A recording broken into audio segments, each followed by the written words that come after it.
gentlemen, I think it's time. I think it's time we got a little bit more intimate with each other. No.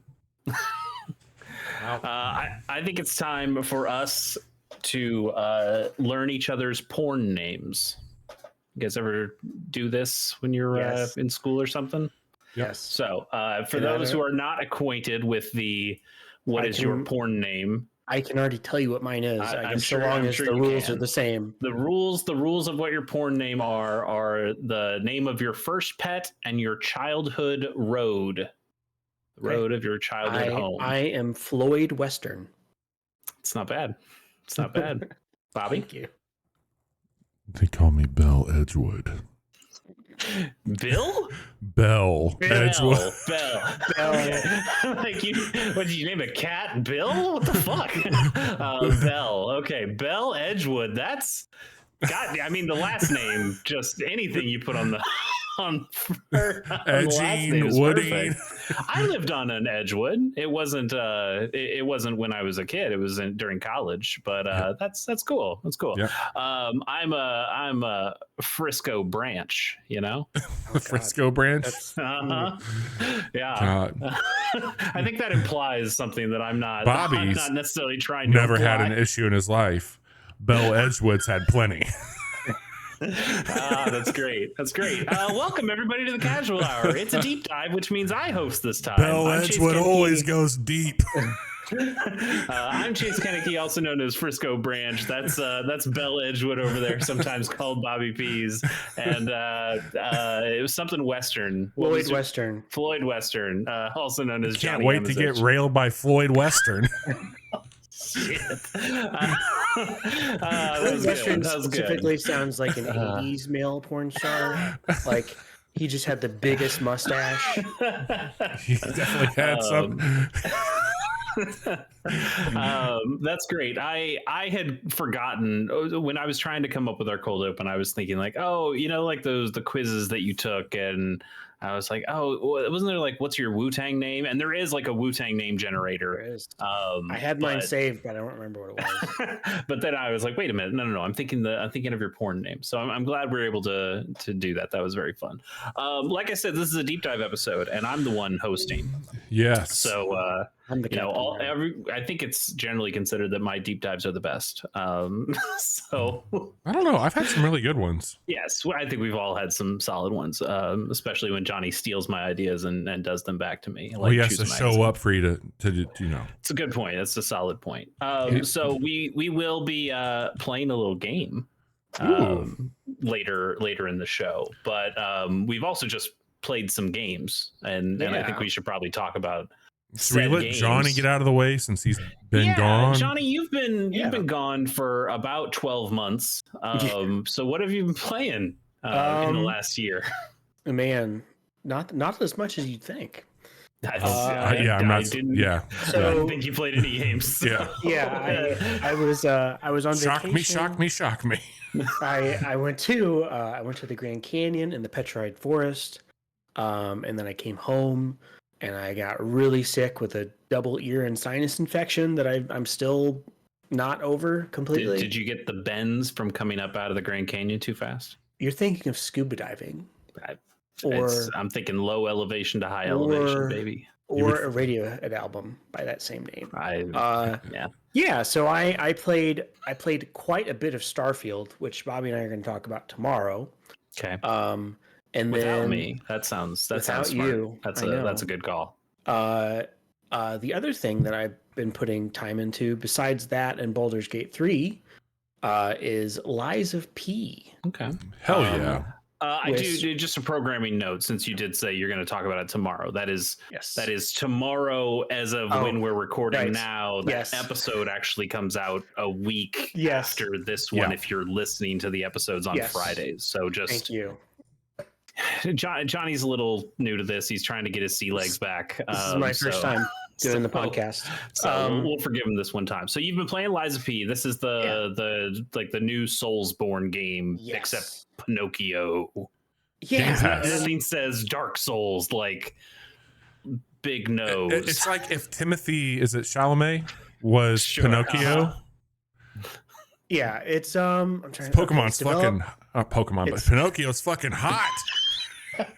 And I remember when this game was first shown off, like immediately being struck by just its style and the general aesthetic, and then the name came on the screen. It's like, okay, that's a little silly, but I think I'll still play it. It's developed by NeoWiz, a South Korean developer, and it's on Game Pass. So if you have Game Pass, you can check it out. $60 if you're playing it other places, right? Yes. Yeah, like a sucker. If you're a sucker, you can pay $60 for it. That's right. Otherwise, just give Papa Phil that $15 a month. Call it or good. 38 terabytes of data. So 38 terabytes. Yes. Yeah, some people want 20 cents for that. Oh my god. Oh my god. Anyway, so yeah, this is a like Bloodborne ass looking game. Set in the world of Pinocchio, where all of the in Bloodborne there's a hunt, and you play as a hunter out trying to whatever, kill the other elder gods or whatever. In this game you play as Pinocchio, and all the puppets in the city have gone rogue, and it even who do I gotta kill to become a real boy? I know, that's exactly right. They actually have more than just Pinocchio as like a lore named character, right? There's other it's like Pinocchio, right? You have Jiminy. You have Jiminy as like your guide, basically. Yeah. And then Geppetto, like where I'm at now in the game is I'm trying to find Geppetto, because he's the puppet maker. And you start in this almost like an asylum or something, and you fight your way out. There's a boss you fight called the Parade Master, who is like the first named boss. It's structured exactly how the beginning of a Souls game is, but they do some their own unique twist on it. So you have you're a puppet, so you have this prosthetic arm, kind of like Sekiro, that you get attachments for, kind of like Sekiro. And when you first start, they have you choose, like, do you want a balanced weapon? Do you want a really fast one? Do you want a heavy one? And I went with the balanced one. And I assume you'll find new weapons later as you play. But the blade and the handles on the weapons are interchangeable. Yep. And once you get to the hub, you meet someone who's the equivalent of like a blacksmith, who can swap those parts out for you or upgrade existing ones using mats that you find out in the world. Has light attack, heavy attack. You can hold to charge your heavy attack. Enemies will stagger. And it'll clearly be telegraphed, like when you can stagger them and land that critical blow. Can I hop in there really quick on that note? Yeah. So I'm actually enjoying this myself, having some fun with it, and I think that what you just talked about, like one of the reasons why I think I'm pulling in on this game is there is a weight to the game. So like I would say Souls games in general feel very heavy to me. Like there's just a monotonous movement to those games. Yeah. Very deliberate. Yes. On how the combat works, sure. Totally. This game is heavy, but it's also more action driven. So like it responds very well and it moves very well. I think that it feels like the Surge a little bit in the way it mechanically plays. It also, like Bloodborne, rewards a more aggressive approach, because if you take a hit, if you go in and get in somebody's face, you can get some of your health back that you just lost. It's exactly how it works in Bloodborne. I don't know if there's trick weapons or not. I think there is, actually. I saw someone post that they found a trick weapon, which is also just like Bloodborne. And the thing is, like,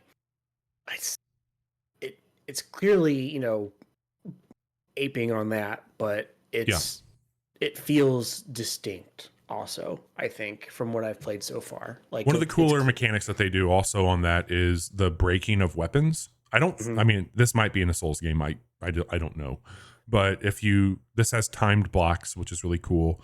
Yep. And if you do that enough, you actually are like warming up the opponent's weapon, and it'll physically snap in half. And so then their weapon does less damage on you if you time enough blocks with it. I think it's a really cool mechanic for the game. Outside of like just breaking stances, you can physically bust their fucking weapon, and then they're without that for the weapon or for the battle, which is really cool. You also sharpen your weapon using your prosthetic arm, So you hit, I think, down on the D-pad and then right bumper or X. Or no, it's right bumper and Y, I think. And you see and put the sword in there and it sparks. And it's just for anybody who's listening, fun.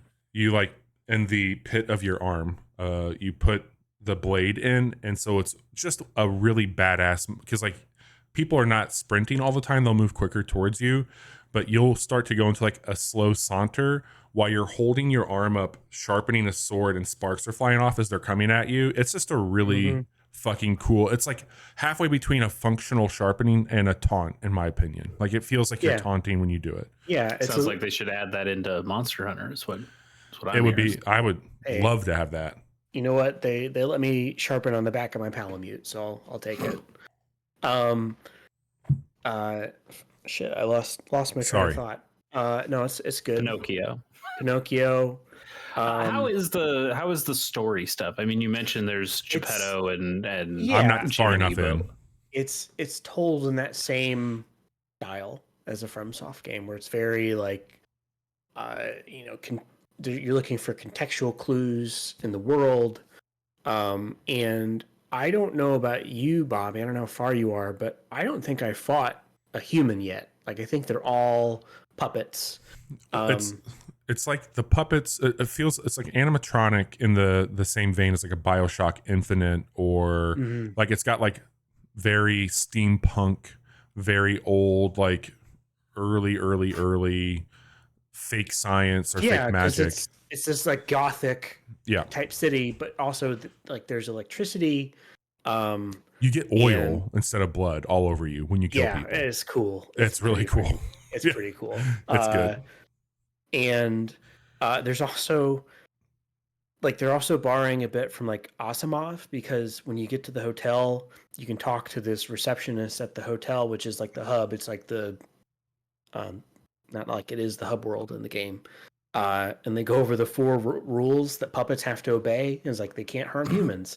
They can't and it's basically Asimov's laws for robots. It's like, okay, that's interesting. So they're pulling in all of these different influences and putting out this very unique spin on the world of Pinocchio. And a lot of those old stories have been watered down over time. And the original versions, I don't know if this is true for Pinocchio or not, but like the old folk tales and fairy tales and stuff. Yeah, like the Brothers Grimm versions are fucked and then they get Disney-fied and then it's like, happy endings. I don't know. I haven't read the book, but I wonder if this is like truer to the original version of Pinocchio, or if it's just, they decided to Bloodborne Pinocchio. Yeah. It feels very much like a good blend of science fiction and fantasy, in my opinion. I think it walks that line really well. Yeah. I've only fought one named boss, but that was a fun fight. It took me 3 tries, I think. And the other enemies in the world, like there are some like more like micro type bosses, like the ones that you kill them once and they don't actually respawn, even though they're not like a named boss. I fought a couple of those, and I think they did a good job. I think they nailed it. Like it definitely like this wouldn't exist without Souls, but like it doesn't feel like they're just cloning Dark Souls or Bloodborne. I haven't heard a lot of people say, like, typically when these games pop up, and they've been popping up a lot, they'll be, I've got Bloodborne at home. I'll just play Bloodborne. And this is the time where I'm hearing people not only say like this is the most like competent one of these, it's people basically saying they're just talking about this game and maybe echoing as you have they're not saying I'd rather play those. They're saying I like it. It reminds me of this in that game. Yeah, I'm not playing this thinking I should just go play Bloodborne right now. Like I'm like, this is cool. I want to keep playing this. It's visually and mechanically sound too. Yes. I wonder if part of that is FromSoft did just put out a new game and it's not a Souls game. Like we're not getting a Souls game, like an official proper Souls game. Elden Ring was like a year and a half ago. Though. Yeah, but like we're not getting another one. Like we're not getting something else for that right now. Getting DLC this year. Hey, this is one. Yeah, fair enough. I also think like there's some kind of story to it of this game was such a joke when it first got revealed of just the setting and characters and stuff that it was dealing with. Yeah. I think a lot of people, myself included, myself still included, honestly, think it's ridiculous and stupid. But to hear that it's kind of gone from this joke to like actually mechanically this thing's really sound and it has some cool ideas is probably something that excites people in the way that like it feels like a grassroots thing of actually this thing's good and people should try it. I think also like I know we talked about it a little bit, but like just because so many games come out in just a completely busted or like partially busted state, like semi in play, like to have something that just launches and runs incredibly smoothly, or have been in early access for like a decade and people have seen it and played with it. So like to get something new that runs well and competent. Yeah. You don't usually get both these days, and it's nice to have sometimes. Like I like this enough that I think if this was like a demo that I had played, I would have bought the full game. So it's also nice. I don't know how this will translate, but I think that FromSoft used to be kind of an underdog in a lot of ways, and it was now this they were the butt of jokes, and now they are like Cookies and Cream was not the game that was lighting up the charts, right? And I think that now they are like there is an expectation with that brand. Yeah, and there's a prestige there, and for sure. This game almost feels like kind of an underdog in that genre, like where you know that like I don't think I've seen people dislike any of the Souls games, and I mean there's people who certainly do, but you get what I'm saying. Like they kind of hit when they hit their target, and to have somebody come out when it feels like so many have tried to climb the giant that is FromSoft to stand on its shoulders and fallen off. This is finally happening in a lot of ways, which is cool. So that's I've been really curious, Johnny, because I liked it, and I was like, if I'm liking it, maybe this is not going to get people who like this. You saying you like this makes me think you should play Bloodborne because like the challenge is there. Like it's, I don't know. Anyway, let's wait for that PC port to come out. Never. Yeah. Have either of you seen or gotten a hint of a whale? No, not yet. No. Okay. That's the only thing I know about. Though. That's the only thing I know about Pinocchio. There's a whale in it. He does. And the nose thing. And the nose. Yeah. I know that. And you lying is a mechanic. Okay. Does it make your sword die? longer? It says lie or die, and then when you get to the hotel, it's like puppets aren't allowed inside. You'll have to lie, say you're human, and then a little thing comes out. It's like, are you a puppet or a man? And I say I'm a man, and they let me in. But my nose didn't get any bigger. So fucking bullshit. Bullshit. I thought it'd be really funny. Fun. Like in Dark Souls 1 and in Sekiro, there's like this cumulative thing that would build up every time you die.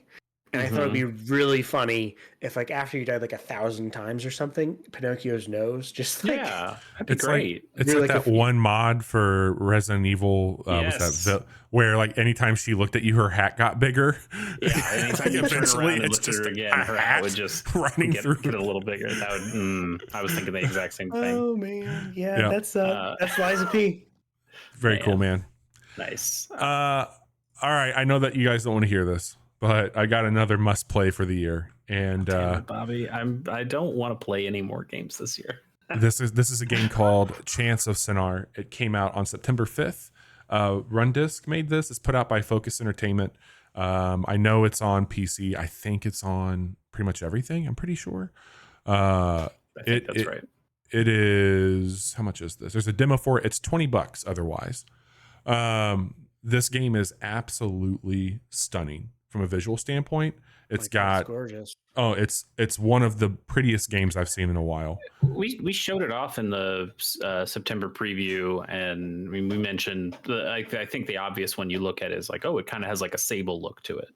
because it is dealing with that same kind of like cell, not exactly cell shading, but in that realm, without like the dropped frames, like the lower frame rate that Sable was going for like a stylistic choice. Yes.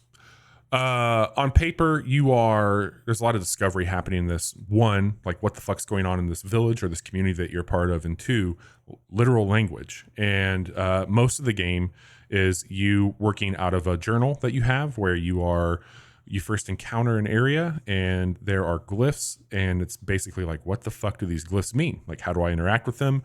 And the game does such a cool job of making you fuck around in the environment to pick up on any sort of contextual clues. So the very first area, there's a demo out, so I'm not going to spoil anything, but like the very first area you come into, there's a door that's closed, and you have to open it. And like the first thing that happens is like it gives you these 2 glyphs around that, and you go into the next room following that, and there are 5 levers on the wall that 2 of the 5 are up, 3 are down. And it's basically, you go up to it and you can read the sign, and it has glyphs that are different beneath each one. So you can quickly put together, okay, I saw these same glyphs and I open the door. It looks like there's water flowing on the 2 areas that are open. I think that this glyph means open. And then so you click on it and it lets you write in what you think it is. So you can put whatever the fuck you want to put down. Maybe you thought it meant cool. Maybe you thought it meant hot. Who knows? So you put that down, and then as you encounter that glyph, any other time after you write what you think it is, it becomes the word that you see anytime that glyph's up. So if you're talking to somebody, the word that you think it is pops up on what they're saying. And that's fun. It's really fucking cool because it's almost like it's got like a Mad Lib feel to it. Yes, 100%. And so you go into a situation, and then like the next puzzle, you meet somebody and they're talking to you and they're gesturing what needs to happen. And it involves opening because you've learned those words. So you can now see open and close. And when they say something and they point, I'm like, okay, I think they're talking about me. So like I'll write self or I'll write my, and I put that in there, and then I go back and talk to them. And in my journal, so I've got my journal pulled up while they're talking. I'm looking at my glyphs that I wrote in, and it'll show me like, okay, that seems like broken English right now, but maybe that's right. And then the page will turn, and there's like 3 illustrations, and those are all doing some activity, and you have to drag your words over. And if you get it right, it actually tells you what those words are. So anytime you see that word, that glyph, you've now got that language learned. And it gets really cool because on top of that, there's like these strange religious things happening in this area, and there are I will call them enemies that have basically locked down a place of worship. And in this area, you've got just your standard community, you've got devotees of this religion, and now you've got these enemies. And so when you go and you engage with the enemy, they're speaking a completely different language, sharper, different images. So if you think about Florence, very similar on how those conversations would change when you're having them. Mm-hmm. And in your journal, you have 2 pages now. You have one for the language you've learned and one for the other language. And it's the same concept. You're going into the environment, you're poking around, you're learning. And after you have a conversation with somebody, an essence stays behind. So as you're going back and following your footsteps, you can replay any conversation as like kind of a holograph. So you're putting things together. And there are some puzzles, like you need to figure out sometimes like how to get water balances right so you can open up gates.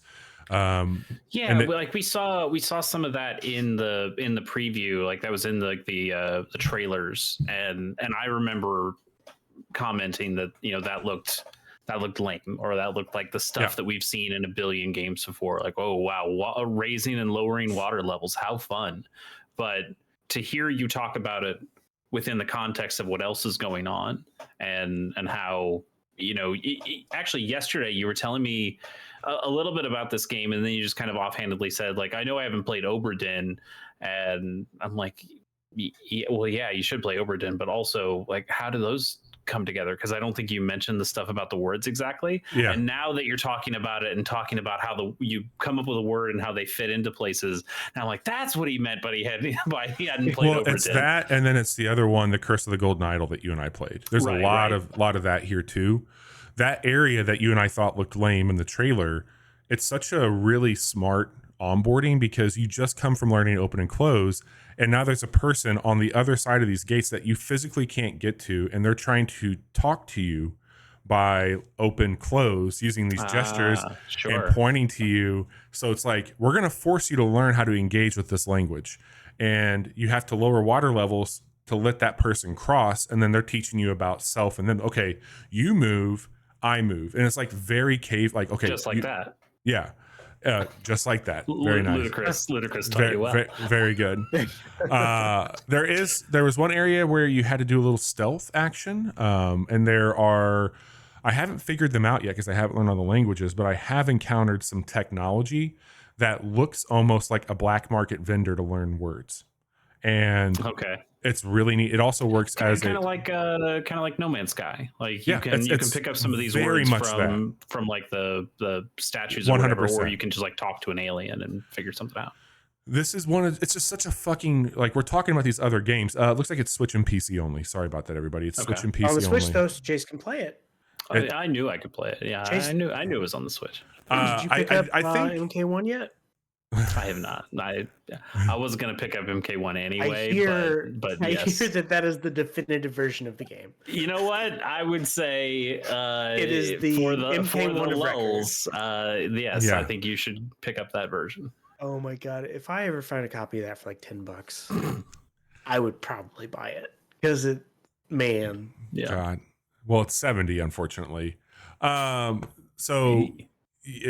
of Sennaar is awesome. There is a demo, at least on PC. I don't know if there's one on Switch. I bet there is. For what it's worth, you can play this with a mouse, and it's just like a point-click adventure. I've been playing it with my controller because I just like to kind of kick back and move around this world. And then I do like playing on PC because you can just type in on the keyboard very easily if you want to do that. I don't know if the Switch will allow touch type with the screen, but if it does, that might not be a bad deal either. But it works perfectly fine, and I think it'll probably look just great on the Switch also. As a person who is still currently playing through Hypnospace Outlaw, I can tell you sometimes it's nice to have a keyboard. A real physical keyboard instead of trying to do things on a Nintendo Switch. I know both of you really enjoyed Oberdin. Chase, the little bit of Golden Idol that you played with me, I think you really liked. I didn't play Oberdin. You have it in your library. I thought you played it. I have it in my library, but I got it in a bundle with Papers, Please. That game is so good. You guys need to try Oberdin. I started with Papers, Please before I said I wanted to play this before I play Oberdin. So this is in my Steam library, Johnny. Just FYI. Oh, I already downloaded it. Okay. While you're talking. I will be talking about this game this year. I think you guys should check it out. It's very fucking cool. It looks very, very striking. Yep. Chase, over to you, friend. Yeah, I too have been playing a video game for free. In fact, a free video game that you could play too if you wanted to. Did you spin the wheel? Well, I did not. I didn't have to spin a wheel for this one. I am looking forward to the next time we spin a wheel, though. It's called F-Zero 99. This is the new battle royale that Nintendo has put out. That they talked about on the last Nintendo Direct that we talked about. They have continued the 99 CU. Yes. I mean, at one time it was the 35 CU with Mario, but now they've gone back to the roots of 99. So yeah, it's a battle royale they're fine. game. Excuse me. 99, damn, they're fine. Yes, thank you. We'll continue our early 2000s hip hop. That's good. Yep, I like it. 99 problems, but Captain Falcon ain't one. There you go. God that also damn works. Anyway, F-Zero 99, it's another one of those battle royales like Tetris 99 or Pac-Man 99, Super Mario 35. This one has you playing the Super Nintendo version of F-Zero, the original F-Zero. And you get to pick from 4 different vehicles, and you race on the tracks. I think there's 5 different tracks, if I'm not mistaken. I think I only played on 4 of them in my time playing, which I played maybe about an hour of it. Okay. Did you win? No. I did well, but I didn't win.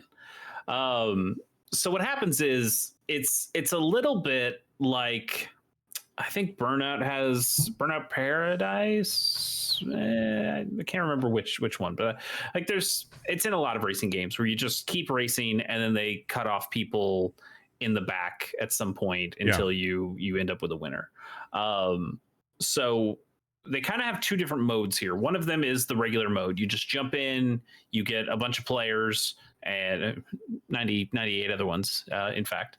And then you all race on the same course. Everybody is bumping and shimmying for position. You can do like it's not a barrel roll exactly, but you do like a 360 spin that you can knock other people into the walls. And it still has those F-Zero rules where if you bump into other racers, or especially if you bump into the walls, you take some ship damage, some power damage, and you get that power back by hitting that kind of pit lane that begins every track. And then you also have a boost in here as well, which also drains from that gauge. So there's some risk and reward of, okay, do I want to boost and have lower stamina in case somebody bumps me into a wall, or do I try to take it a little safer? And so basically you're just racing around with these other 98 fucking yahoos. It's chaos, right? It is chaos. It's purposely chaos, especially if you're in like the pack. And it is intense. I've never played an F-Zero. I don't like F-Zero. I'm not good at it. It takes a little bit more precision than I'm used to. In fact, most of these, I really love futuristic racers like Extreme G3 or Kinetica. You know, the very popular Kinetica. Everybody knows Kinetica. It's the one where the people have wheels on their hands.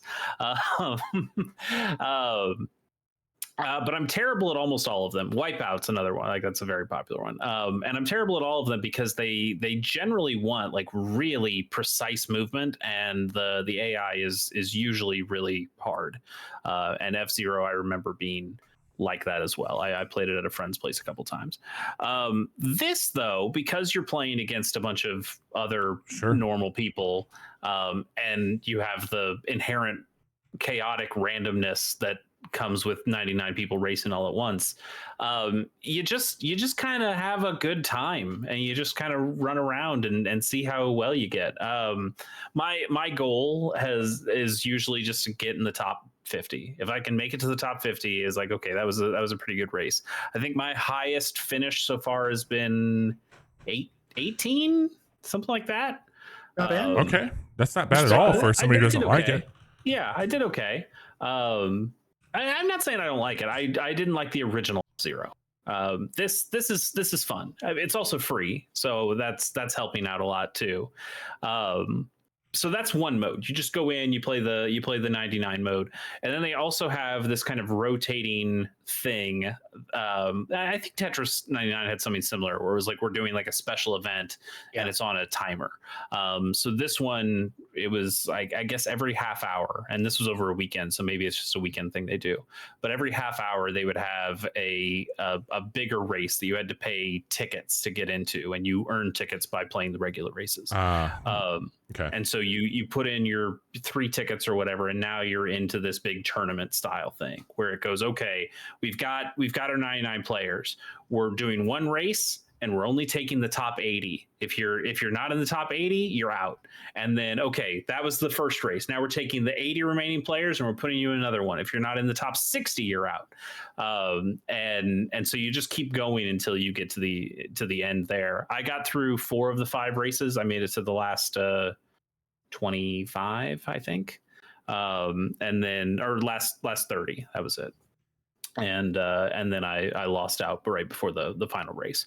And that's pretty cool too. And it does each of the different courses in that one. One of the things I didn't mention, when you're playing the regular 99 version, it lets everyone vote between 2 stages. It just puts 2 stages up there and goes, what does everybody want to race on? And the answer is everybody wants to race on Mute City because it's the one they remember from the Super Nintendo version. Everyone wants Mute City, and if Mute City isn't there, they want Big Blue. Big Blue. Like those are the 2 that I know. Like 2 people are picking. Like there's some other. I think the other ones are kind of fun. There's one wind in it. I think it's called like Desert Desert Winds or something like that. But it has like a wind mechanic, so you're always trying to like move to the left or right depending on where you are on the track. And then there's, I can't remember what the other one's called that I played on as well. But it's neat. You do earn some cosmetics as you play, so you can for the change. Car? Yeah, so you can change like the Captain Falcon that is the blue Falcon. You can change that to green. Ooh, I've got the green Falcon now. And then you also have some achievements that you can kind of put on like a profile card. So I've got one that says you knocked into 50 people with your spin attacks. So like I've got that little thing there. Or I finished a race with 0 stamina because I just used the rest of my boost to finish out a race and didn't have any stamina when I crossed the finish line, but I didn't get destroyed. So there are some fun little achievements in there as well. It's neat. I think the production is all really nice. It does have that hint of nostalgia, or not hint. It's got a big dollop of nostalgia of if you like those old F-Zero games, or just like the nice pixel art of a Super Nintendo game. But it's relatively thin. I could see myself going back to it for like a session. But in terms of these Nintendo Battle Royale games, it's Tetris 99 and then everything else. Yeah. And this is fun. It's like a fun trifle thing, but it's going to fall into the everything else. So it's, it was fun to jump in on its first weekend being out because there were a lot of people playing and it was easy to find a game. I think also they put in computer controlled opponents if you can't find a game. Because it definitely did say that it was like it gives you a couple starter matches where it says, hey, you're playing against computer opponents and it's just 10. We're just going to get you up to speed on how F-Zero works. And then it was like, okay, now we're going to go up to 20. Now we're going to go up to 50. And now we'll put you in the big race with 99. So it's okay. Give it a try. It's free. It's a neat little thing. The music's great. The graphics are great. There is one other mechanic that I do need to mention, which I'm pretty sure is different from regular F-Zero. I there's didn't play a ton people of in F-Zero. Well, that is a big difference. But when you bash into people, they leave like little golden nugget trails, and you can pick these little power-ups up, and it fills a second bar on your screen. And when that bar is completely filled, you boost and it takes you to a higher level, and it puts you on like a fast track that's got a bunch of extra boosts. Oh, I saw that in the trailer. Yeah, and it also like takes you away from some of the stage obstacles, and also it takes you away from the other players who are all just bumper cars in each other on the bottom. So it's like, oh, I get to avoid all this bullshit. So you just kind of race up there for a little bit until you run out of that gauge, and then it brings you back down to the field. So there is some strategy in there of where you should use that, or should you do things during your race to try to get more of that energy. When to proc your ult. Oh my god! Basically, more or less.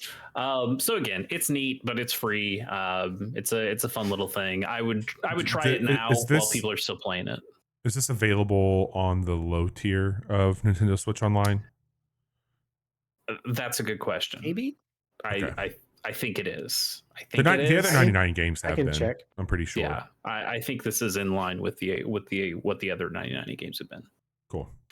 But yeah, it's kind of fun. Neat. It was all right. I don't know if I'll ever go back to it, but it was fun for a time. Well, it does have a thing where it grades you on like it's not a matchmaking rank exactly because it only goes up, but you have some kind of rank. I'm like a C+ now, I think, and as S tier, baby. Yeah, but it does matchmake you in a way where it goes, hey, here are 3 other assholes who are your same rank. See if you can beat these 3 guys. Like, I know there's 99 people here, and obviously you want to try to get first, but worry more about just beating these 3 losers. Yeah. And if you do, your gauge gets higher and you get up to go up to the higher tiers. And if you only beat 2 or one of them, it only goes up a little bit more. They did a similar thing with Need for Speed, that last one where you could basically bet like where you would place, and you always had somebody that if they beat you, you lost even more money, and if you beat them, you got even more money, which I thought was a cool thing. And that is a really good side game because, again, only one person can win any of these races, and there's like a 98% chance it's not going to be you. Yeah. So to have like a little game within a game of don't worry about these people, just worry about these three guys. And then I've definitely had races because they do put their names up above their cars, or it's like, oh, I just barely beat him. Like I was 49 and they were 50, and I was like, yes, I took your ass down. And then it's like I still got 49th place. It's not like I did very well, but I beat that guy by like half a second, and they're like, damn, that felt good. So I think that's a nice piece of it. But it's fine. It's a fun little trifle. Oh yeah, very cool. Yeah. Well, Chase, right. we got a deep dive, right? We do. We got a little game for us to play, and so first, before you click this link, before you show the folks at home what we're gonna be doing here, here's the basic idea. I've made a wheel. You know how much I love wheels. God damn it. I made a wheel with Reddit's top 100 video games of all time. Okay. It was just the first list I could find that was actually listed as a list, and not like Game Informer had individual pages. And like I ain't copy pasting all this shit. I just want a list. So I took those. I don't even know what's on this. I know Skyrim's on it. I think Skyrim's their number one game, but that was the only one I remember seeing. Okay. So this is why I think I can participate too. We have some options here to make this fair. I didn't come up with the rules exactly. We're going to come up with the rules in real time so it can be more of an actual game here. I'm going to give you guys the choice of what we're actually trying to use as the trivia criteria here. Do we want to pick what year these games were made? Do we want to pick what their average Metascore is? Or do we want to pick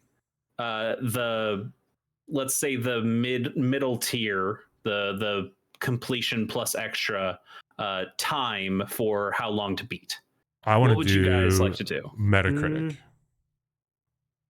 I like that one personally. Yeah, that that works for me. Let's do that. So within those rules, let's say that if you get it exactly right, you'll get 5 points. If you get it within 3, either side, you get 3 points. And then if you get it within 5, if you get it within 5, you get 1 point. And outside of 5, you don't get points for that round. So we're going to play this. We can play this as many times as we want, but I think maybe 10. Let's start with 10, see what we're doing. Yeah. And see how the points are. I can keep track of points. Johnny, would you mind actually looking up the games when we put in our votes, and you can tell us what the score is? Just look, I don't want different platforms. Like for Skyrim, I'm sure it's like a billion different things because it's been on a billion different platforms, but whatever you click first and just pops up, let's go with that one. Sound good? Okay. Yeah, I'll just go to Metacritic. All right. Hell yeah. Don't look at that, Johnny. Don't look at that beforehand. All right. No, I won't. Don't look at it, Johnny. We're trusting you. I will stream it to Discord if you want me to. Johnny, don't even look at it. Don't do that because it'll screw up our boxes. Don't do that. And then did you need me to keep tally of the score as well? I'll keep tally of the scores. Okay. I'll be okay on that. All right. So Bobby, without further ado, we've got a wheel of 100 games here with our great casual hour themed wheel. I'm going to say spin that wheel and let's see what our first game is and see if we know our video game criticism knowledge. GoldenEye. GoldenEye 007 GoldenEye for the Nintendo 64. What do we think the Metascore is for this? I think it was 96. I was going to say 95. I think I'll go the lowest. I'll go 94. Okay. All right. Pulling it up now. Yeah.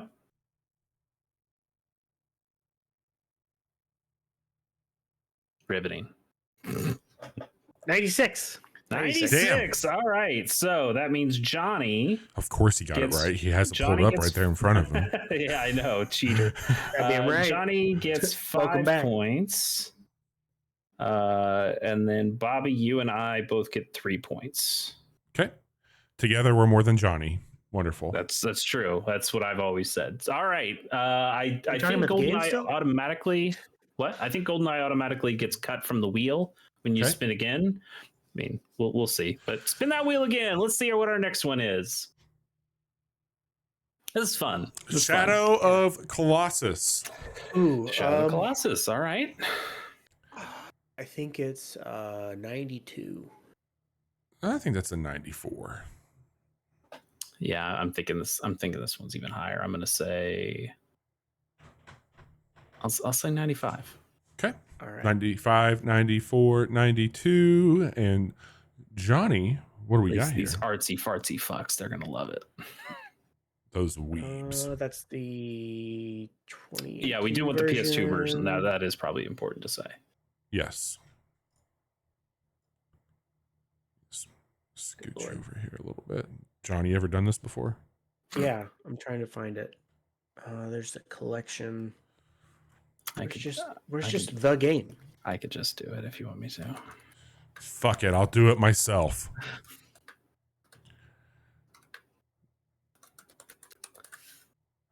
Loitering Ann. The remake fucked it all up. Usually PS2, does. Here we go. 92. Nice. Wow. This is bullshit. Hang on, that's user score. It's user score. Hang on. 91. 91. God damn it. I still think this is bullshit. Okay, that means Johnny was one off, so he gets 3 points. Bobby, how many were you off? You were off. I was 94. I was 4, so you still get 3 points out of that. And then I said 95, so I'm more than. I get one point. That's what we said, right? I think so. Within 3, you get 3. Within 5, you get 1. Okay. Yeah. All right. Spin the wheel again. This is not going well for me. I don't know if any of them would have gone well for me. I'm terrible at dates.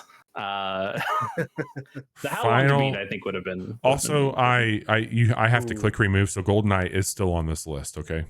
That's fine. That's fine. Final Fantasy 14. FF14. Game 2 of us have played. 84. Is Metacritic going to go off when it first launched? That's a great question. Are they going to put Realm Reborn, or is this going to be? If it's just vanilla, I'm saying 78. I'll try the. I think we want to have vanilla. Metacritic's going to have here. Like, if they are going to, I'm going to say that they're going to call Realm Reborn a separate page. Okay. So if I'm just going with original Final Fantasy 14 here, which I think we should. You said 70 something? I said 78. You said 78. I think it might be even lower. I think I'm going to say straight 70. Okay. I said 84. So let's 7. Do you want to stick with 84? Like, you were thinking Realm Reborn though, right? No. Yeah. Oh, okay. 84, right. 78, 70, right? Is that what we just said? That's right. Big disparity. Oh God. 49. Yeah. 49. Everybody bad. That's great. I 40 fucking 9. That's awesome. That's awesome. I love that. Holy shit. This is fun.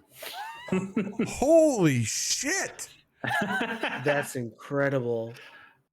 No wonder it's such a turnaround story. See, I figured it at least would have. I thought it was like Borderlands 2, baby. Positive. Yeah, I know people didn't love it, but I assumed when it first comes out, people are still probably seeing the good parts of it. They apologized and they did. Oh yeah, it was a shit show. But I was a bad guess on my part. I still assumed that it would have gotten at least some decent press when it first started, and then people would have gone "Oh, this is bad."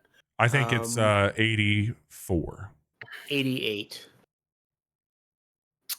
Man, I think you guys are in the right realm. I certainly 80s. I'm going to say 85. All right. Okay. Let's see. 84, 85, and Johnny said 89? 88. 88.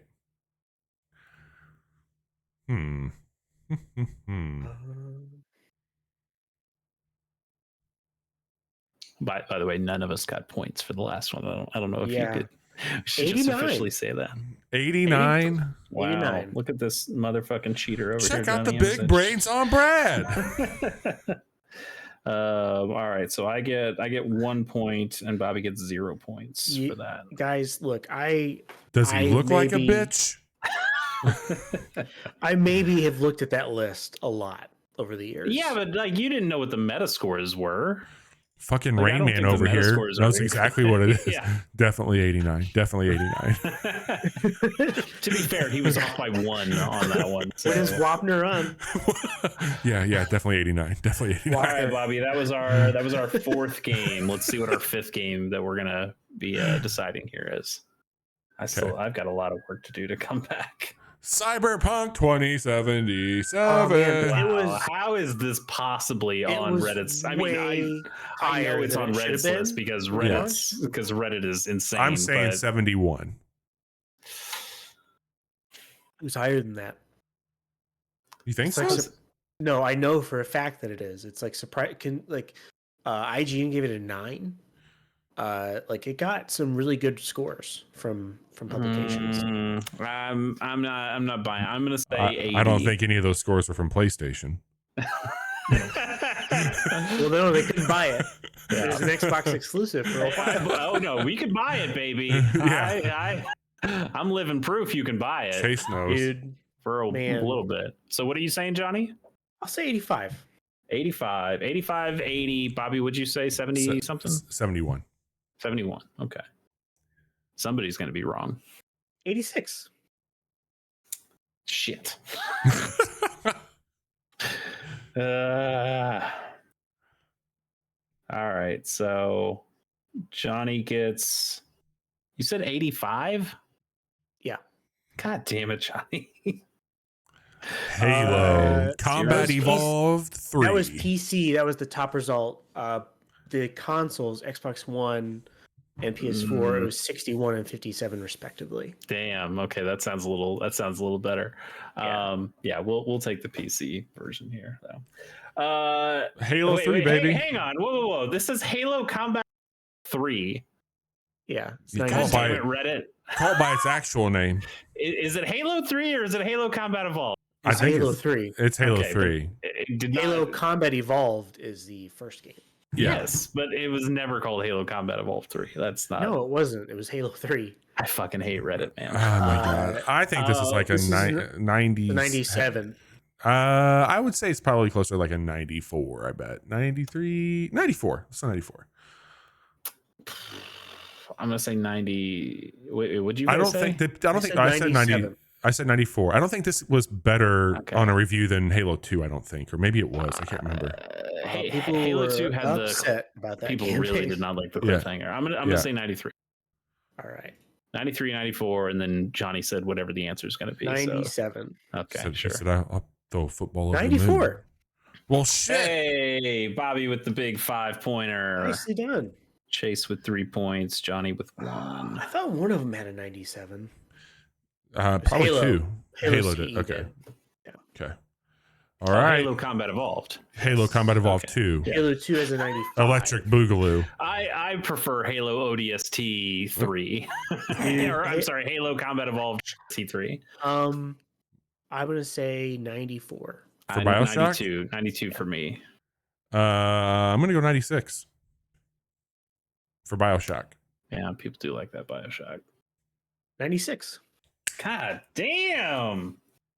Bobby's on fire. He's on fire. Chase. From downtown. Chase, would you kindly put 5 down for me? God damn it. Johnny, what'd you say on that one? I said 92, I think. I said 92. My favorite thing that happened recently was this person made this like chart of conservative core games. Yes. And they have BioShock in there. Yeah. It's like, what the fuck are you talking about? As conservative core? Uh-huh. It was like, that's not. Did you play the game that I did? People don't know things. Ooh, it's like saying Ben Shapiro has a swimming pool. Oh god. This feels like a strong 85 to me. I was thinking 87 when I first saw it. I think this one was 81. All right. For those who are listening, Assassin's Creed Black Flag. Isn't this Assassin's Creed 4 Black Flag? It is. But I think 88. Hey, all right. All right. Points. 3 points for Chase. And you guys said what? I had 85. I had 81. So Johnny gets 3, and Bobby gets. You get nothing. I said good day. Nothing. Okay. Yeah. I said good day. Okay. What's up next? Been pretty good so far. The only thing I don't love is that we've been pretty like a lot of stuff is kind of like it's all high stuff, which makes sense because it's all the top 100 I games. think this was 87. 88. Oh no, this is 90, man. You think so? You motherfuckers love this shit. I fucking love this game. It's still a Monster Hunter game though. Yeah. It's the one that broke through. Chase, what was your guess? 90. Yeah. 90. Damn. Oh, feeling good in the neighborhood. It must be the shoes. Chase, who fucking hates Monster Hunter, has more faith in it than we do. I don't even hate this game. I just didn't like it that much. Sorry, what did you guys say? Do you guys get points for Johnny these? Hang on, Johnny. Are we losing you? Are you glitching out here? Me? I see him. Okay. Oh man, the stream is lagging for me. Oh, he's lagging a little bit. What'd you guys guess on that one? We don't have any points. Dropped frames. Everything looks good right now on 88. Okay, so Johnny still gets 3 points, and Bobby, you were low. You were lower on that one. You get 0, right? I was 87. Okay, so you get 3. Okay. All right. How many games do we have? 1, 2, 3, 4, 5, 6, 7, 8, 9. This is our last game. All right. It's our last game. Hey, and it's the Last of Us game. Yuck. Which one? This is the Last of Us. The first one. I think this is a 98. No, 95. I'm gonna say 96 over here. 95. 92. Okay. People love this fucking game. No. It has a giraffe in it. 94. Okay. 94, 95. 94, 95, and I said 96. Okay. Yep. 93. What? Lame. These people. Wait, no, hang on. 84. Nope. What? TV show. Jesus Christ, there's too many. Wait, they put Metacritic scores on TV shows now? I don't like this. Remastered. I don't want remastered. No. What the original? Give us the raw dog version here. 95. That sounds right. That sounds closer. Okay, so Bobby, you did say 95, I said 94. Right? Yeah, I said 95. Okay, so 3 for me, 5 for Bobby, 3 for Johnny. How did we do, Chase? Well, I'll tell you, I didn't win. That's for sure.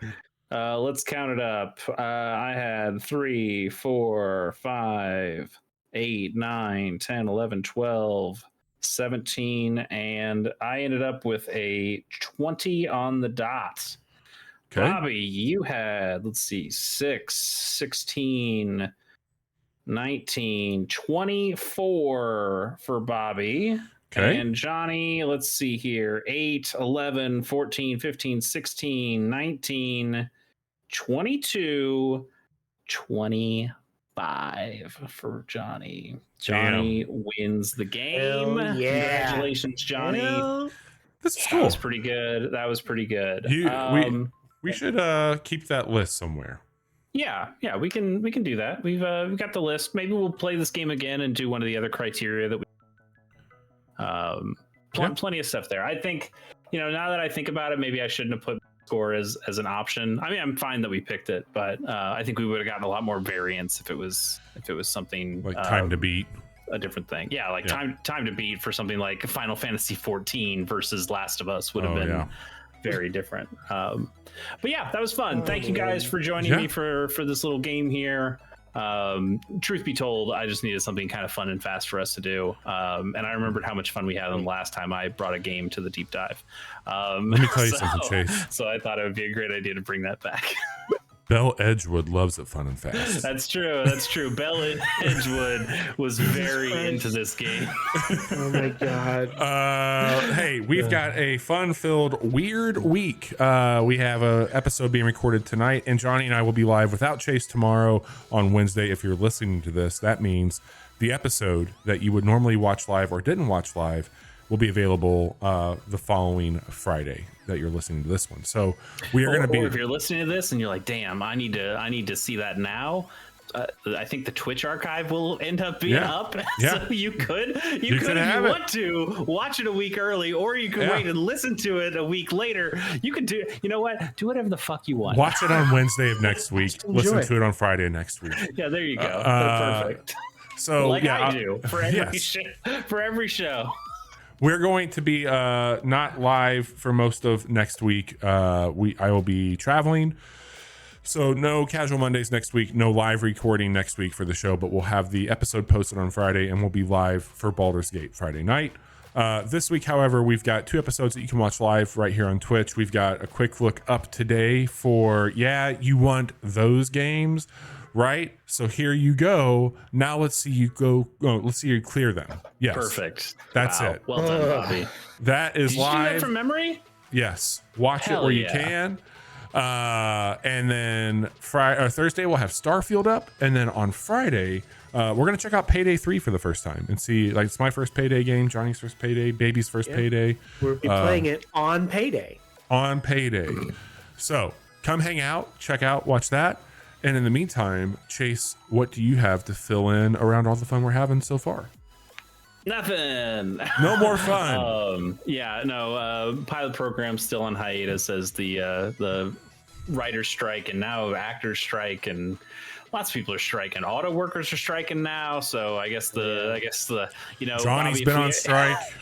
That's true. Johnny's been on strike for this podcast for a while. Bobby, if you and I had actually done that Pimp My Ride rewatch podcast, we couldn't have done it anymore. Like, the auto workers are out, so we'd have to stop that podcast too. Yeah. I think that's how that works, right? Yep. But the only other thing I've got going on is I write about the games that I play on my backlog of roulettes. So last month was what the fuck did I play last month? Gunpoint? No, that was 2 months ago, right? You played. Yes. I played the thing I didn't. The Famicom Detective Club, and also the AI, the Somnium Files, which I did not like. But you can read about why I didn't like it and why I liked Famicom Detective Club more on GamersOnTheGo.com, and see all the articles I've written there. See some of the earlier things that I've written about, like Gunpoint, or like Legend of the River King, which was a fun Game Boy game. That's been really fun. I'm playing Hypnospace Outlaw right now, so once I finish that, I'll write up a little something about that. And then I'm also looking forward to spinning the wheel the next time we're on, which is going to be a while from now when we do the October preview. I do want to let a little hint go by. October is my birthday month, and so I decided to give myself a little gift for my birthday, and I have made a smaller wheel with a selection of, I think, four or five games on it that come from the bigger wheel. And it's like, these are like 4 of the games that I think it would be really cool to play. I hate it.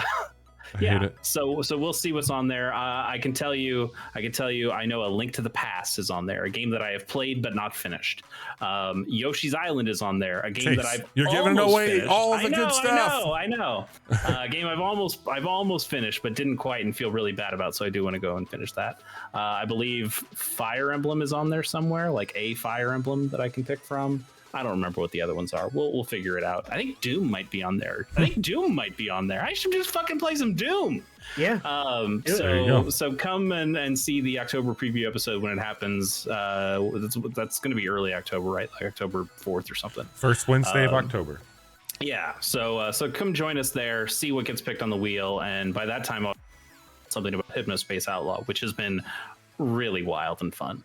Very cool. So that's been a fun thing. Go to gamersonthego.com, read about that stuff. Go listen to some of the old podcasts I've done for Gamers on the Go. Listen to like the top 25 DS games that our good friend of the show, Jiggy-san, and I went through and ran down. Lots of good old archive stuff there. And you know what? I should probably pick that podcast up back at some point. But anyway, that's what I've got going on. Very long-winded answer. Sorry, Bobby. Always is. Have a great night, everybody. We'll be back tomorrow night. Goodbye. Bye.